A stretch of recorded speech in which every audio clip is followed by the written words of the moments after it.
Well, the U.S. economy added 256,000 jobs in December, beating expectations and keeping the unemployment rate at 4.1%. Private sector job growth was strong, especially in healthcare, retail, and leisure and hospitality. However, manufacturing lost 13,000 jobs and wage growth stayed steady at 3.9% annually.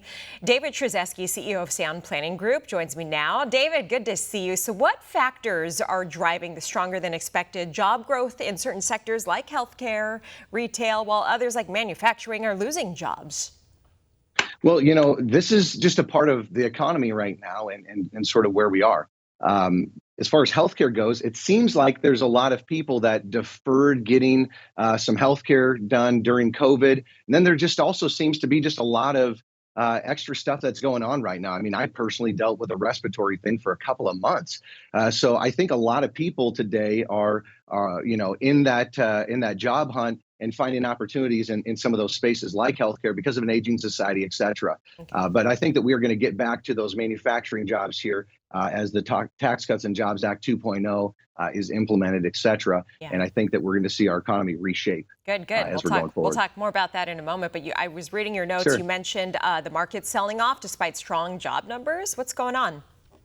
Right. So basically what's happening right now is that, last year, no one had a good thesis about what was going on in the world relative to the political environment, right? Just two very different outcomes. And so Powell was ultimately touted as, hey, this guy's in control. I've obviously been critical of him, and I think that it's showing up right now. The point of this is that right now, when we look at hey, good reports like this, the market would rally last year because, of course, we're going to avoid a recession. If we had bad reports, hey, guess what? He's going to do a pivot, no big deal. If we had neutral reports, no problem, everything's on track. Well, the market rallied. Now we're seeing that inflation is actually here. And I like to think about it as sort of like the embers of a fire. Even though they can burn down and may seem pretty cool at some point in time, doesn't necessarily mean that something's out. We get a nice headwind in here and some good growth. Ultimately, the Tax Cuts and Jobs Act 2.0, some of these pro-growth policies, I think are really igniting a lot of this. And that's why we're seeing the 10-year going up. We're seeing 8% right now on mortgages. And the Fed has, in my opinion, lost control, which is why the market's recognizing it. Things are beginning to sell off. Credit is coming in at a higher rate, but also the bond market is demanding a higher rate of return for the risk that they're taking. And do remember, bonds have risk in them, and I don't think that they're going to probably be the anchors that we were hopeful for them to be if some of the deterioration occurs, as I'm seeing. Okay, so the Fed has lost control, is what you say. How might these new numbers then influence what the Fed is going to do the next time they meet on their interest rate decision?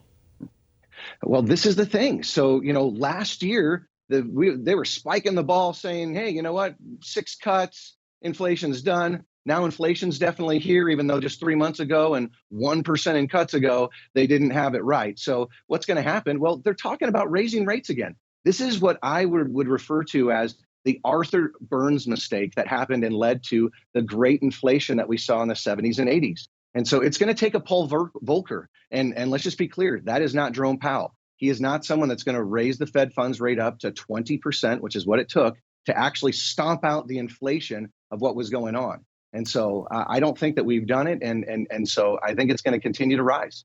So looking ahead, how do you think factors like reshoring and possibly extending Trump's tax cuts soon may shape the economy? So these are the things that are actually going to, get our nation back into this, building. We're going to be manufacturing. We're going to be leading. And so, this guy got the popular vote. This is, one of the most pro-growth moments in our history at a time when we're also even cutting back with the Department of Government Efficiency. At least the conversation of it is even an important one for us to say. I don't remember the last time we were really talking about real government cuts that were actually going to happen.